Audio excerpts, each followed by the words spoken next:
দেখেছিস তো কানাই, বর্ষাকালের এতদিন হয়ে গেল তাও বৃষ্টির কোনো ছিটে ফোঁটা নেই। হ্যাঁ রে নিতাই, এই বৃষ্টির জন্য সারা মাঠের ফসল রোদে পুড়ে নষ্ট হয়ে গেল। হ্যাঁ, বৃষ্টি বাদলা না হলে তো এই হওয়ারই কথা। দিন দিন সবার কলেই পানি ওঠা বন্ধ হয়ে যাচ্ছে। হ্যাঁ রে, আর কদিনের না হয় তাহলে দেখবি সবাই পানির অভাবই মারা যাবে। আরে কি এত বৃষ্টি বৃষ্টি করছিস?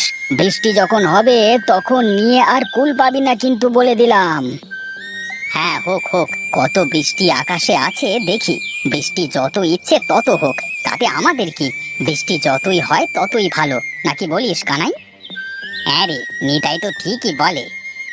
অত ভালো ভালো না রে, দেখিস বেশি চাইতে গিয়ে আবার ডুবে যাস নে। তাহলে থাকো গোপালদা, এখন তাহলে উঠি, আবার পরে আসবো কেমন? হ্যাঁ হ্যাঁ, যা, ঠিক আছে। আর শোন, এ মাসের বাকিটা শোধ করে দিয়ে যাস। ঠিক আছে, দেবো নে।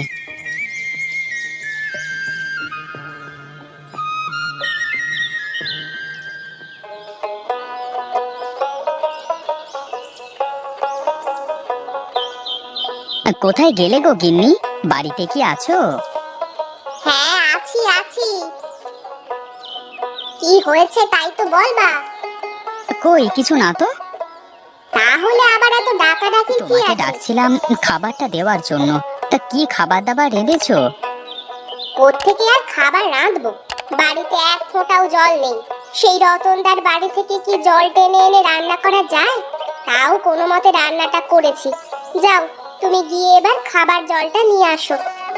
এ কথাটা প্রথমে বললেই তো পারো, এত ঘুরিয়ে পেঁচিয়ে বলবার কি দরকার আছে? দাও, ঘড়াটা দাও।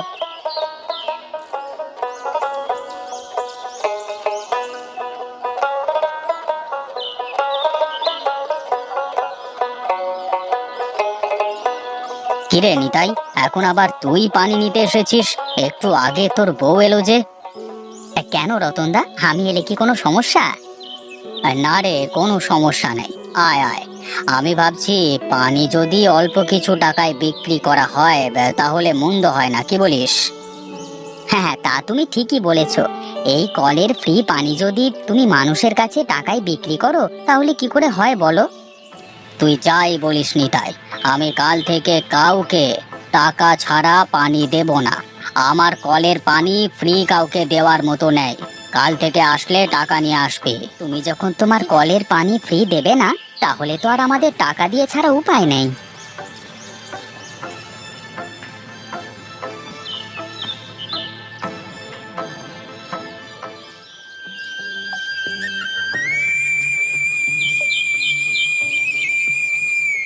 বুঝলে গিন্নি, কাল থেকে রতনের বাড়িতে পানি আনতে গেলে হাতে 1-2 টাকা নিয়ে যেও, কেমন? কেন টাকা নিতে হবে কেন? রতনটা একটু আগে আমাকে বলল তার কলের পানি ফ্রিতে কাউকে দেবে না সে। ও মা, রতনদা আবার কি খারাপ লোক গো। তার কল থেকে গরিব মানুষ পানি নেয়, আর সে তাদের কাছ থেকে টাকার বিনিময়ে পানি দেবে? বাদ দাও তো সব কথা, এখন দাও, ভাত দাও, খুব ক্ষুধা লেগেছে। ঠিক আছে, তুমি বসো, আমি ভাত বেড়ে আনছি।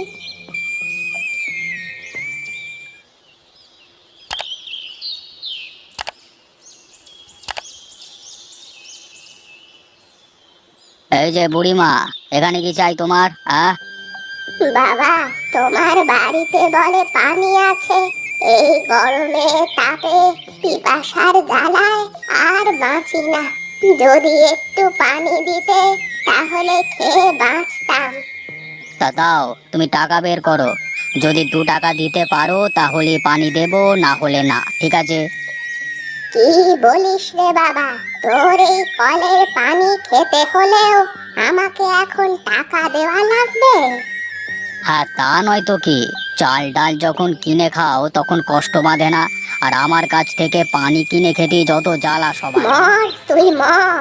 তুই একটা বৃদ্ধ লোককে পানি খাওয়াতে গিয়ে টাকা চাস, আর টাকা দিতে পারিনি বলে পানি দিলি না। ওই পানিতে ডুবেই তুই মর। হ্যাঁ, যাও যাও, তোমার ওই বকের দোয়ায় বিল শোকাবে না। যত আপদের আগমন, যত সবার। হে ভগবান, তুমি এদেরকে এই পানিতে ডুবিয়েই মারো। যাতে এরা পানির মর্ম বুঝতে পারে। এই বুড়ি, যা তো এখান থেকে, তাড়াতাড়ি যা বলছি, যা।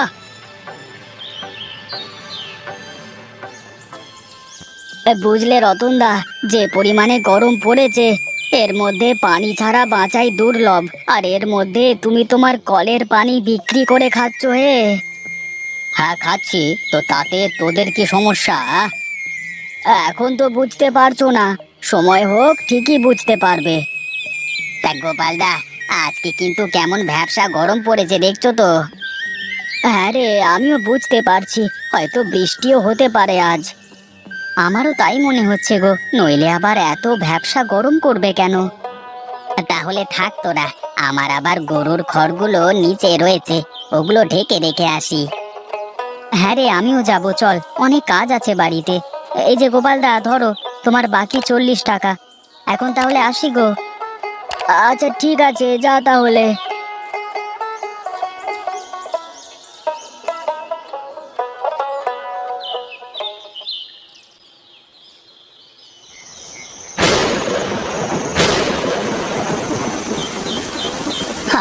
কি শান্তি! কতদিন পরে এমন শান্তির বৃষ্টি হচ্ছে। ঠিকই বলেছো, দেখো কাল থেকে কলে পানি ওঠা শুরু করবে। হ্যাঁ গিন্নি, কাল থেকে আর ওই রতনের কলে যাওয়া লাগবে না। হ্যাঁ তা না হয় বুঝলাম, কিন্তু কাল যদি এত বৃষ্টি হয় তাহলে তুমি কাজে যাবে কিভাবে? পাগল নাকি? বৃষ্টি কি সব সময় হয় নাকি? বৃষ্টির ভাব দেখেছো? মনে তো হয় না যে এত সহজে থামবে। যা হয় পরে দেখা যাবে, এখন ঘুমাও তো।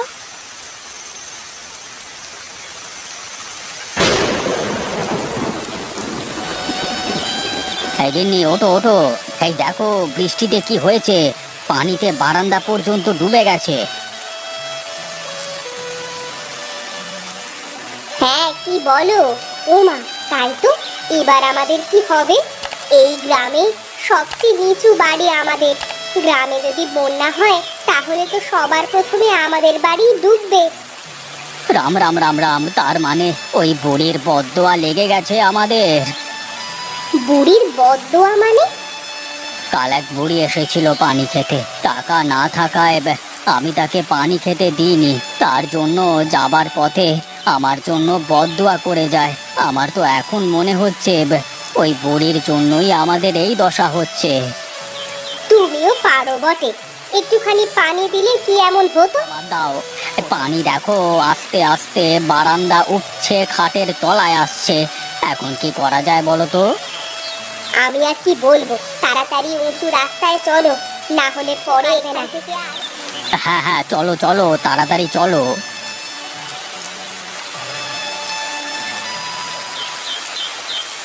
কোথায় গেলে গো গিন্নি?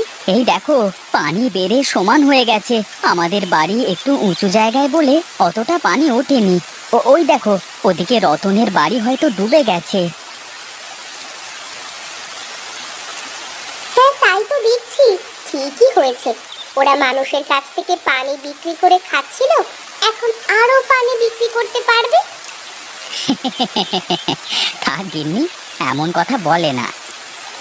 বাড়িতেও কিছু নেই, ভাবলাম আজকে তোমাকে বাজারে পাঠাবো, কিন্তু বাইরের যা অবস্থা, বাজার তো দূরের কথা, রাস্তায় যাওয়াও দুষ্কর। তাহলে এখন খাবো কি? দাঁড়াও, এই বন্যায় খাবারের অভাব হয় না। আবার এদিকে হাওরের মাছ উঠবে রাস্তায়, দেখি জালটা নিয়ে গিয়ে দেখি কিছু পাওয়া যায় নাকি। ঠিক আছে, সাবধানে যেও।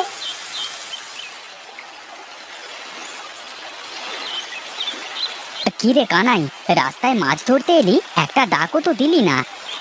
আর বলিস না, সকাল থেকে চেঁচাচ্ছি কি রাঁধবো কি রাঁধবো বলে। এই জন্যই তো তাড়াতাড়ি করে রাস্তাতে মাছ ধরা শুরু করেছি। তা কি কিছু পেয়েছিস? ধুর পাগল, জালটা আগে ফেলে দেখি তো, তারপরে বল। হ্যাঁ হ্যাঁ, দাঁড়া ফেলছি।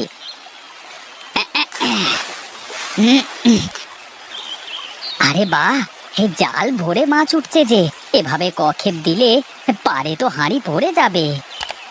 হ্যাঁ রে নিতাই, মনে হচ্ছে হাওরের সব মাছ এসে রাস্তায় জমা হয়েছে। হ্যাঁ রে, আমার হাঁড়ি প্রায় ভরে গেল। দাঁড়া, বাড়িতে এগুলো রেখে দিয়ে আসি, পরে আবার আসবো নে।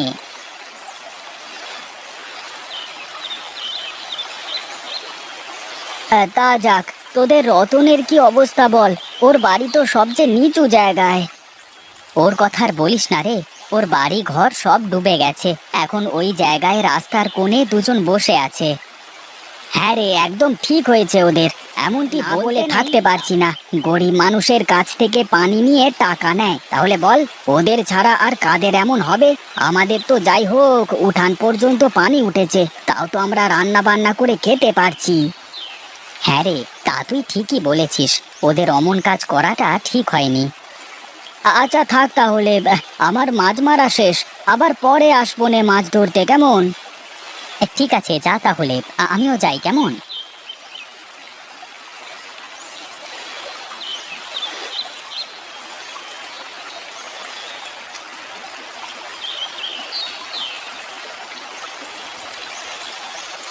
ওমা, এই কত মাছ! এত মাছ কোথায় পেলে গো তুমি? কোথায় আর পাবো, আমাদের রাস্তায় তো মানুষ মাছ মেরে হাঁড়ি ভরে ফেলছে। কি বলো, রাস্তায় মাছ ধরে? রাস্তায় মাছ ধরে এই প্রথম শুনলাম আমি। তাহলে চলে এলে কেন হাঁড়ি তুমি? ভরে গেছে তাই চলে এলাম। আচ্ছা ঠিক আছে, তুমি এগুলো রান্না করো, আমি খেয়ে দিয়ে আবার যাচ্ছি। আচ্ছা ঠিক আছে, তুমি বসো, আমি তাড়াতাড়ি গিয়ে রান্না করে আনছি। কি গো, এভাবে আর কতক্ষণ রাস্তাঘাটে দাঁড়িয়ে থাকবো দুজন? কি আর করব বলো, বাড়িটা বন্যায় সম্পূর্ণ ডুবে গেল। এখন কোথায় যাব আর কোথায় থাকবো সেই চিন্তাই তো করছি। সেই সকাল থেকে না খেয়ে রাস্তায় দাঁড়িয়ে রয়েছি, তুমি গ্রামে এমন কাজ করে রেখেছো যে কারো কাছে একটু সাহায্য চাওয়ার মুখটাও নেই। হ্যাঁ গো গিন্নি, আমি আমার ভুলটা বুঝতে পারছি, কিন্তু এখন তো আর কিছু করবার নেই। কেউই এখন আর আমাদের সাহায্য করবে না। চলো না নিতাইদার বাড়িতে যাই, ওরা যদি একটু সাহায্য করতো। কিভাবে যাব বলো? দুদিন আগেও পানি নিয়ে ওর সাথে যে ব্যবহারটা করলাম, তাতে মনে হয় না যে ও আমাকে সাহায্য করবে। একটু গিয়ে চলো তো দেখি, এভাবে আর কতক্ষণ রাস্তায় দাঁড়িয়ে থাকবো? আচ্ছা ঠিক আছে, চলো।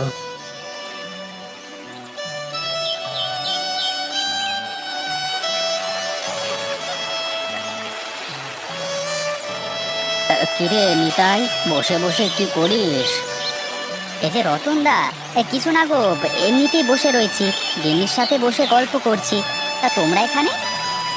অনেক বিপদে পড়ে তোর কাছে এলাম রে। তুই তো জানিসই আমাদের বাড়ি অনেক নিচু জায়গায়, বাড়ি ঘর ডুবে বউকে নিয়ে রাস্তায় দাঁড়িয়েছিলাম।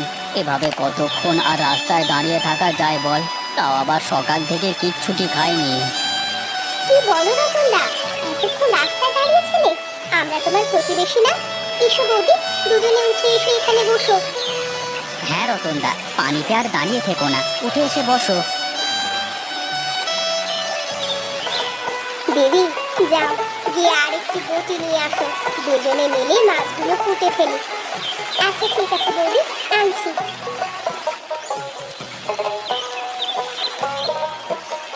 তাহলে রতনদা, দুজনে একসাথে খেয়ে দিয়ে রাস্তায় যেতে হবে মাছ ধরতে, যাবে তো? হ্যাঁ রে নিতাই, যাবো যাবো। আমি তোদের সাথে এমন ব্যবহার করবার পরেও তোরা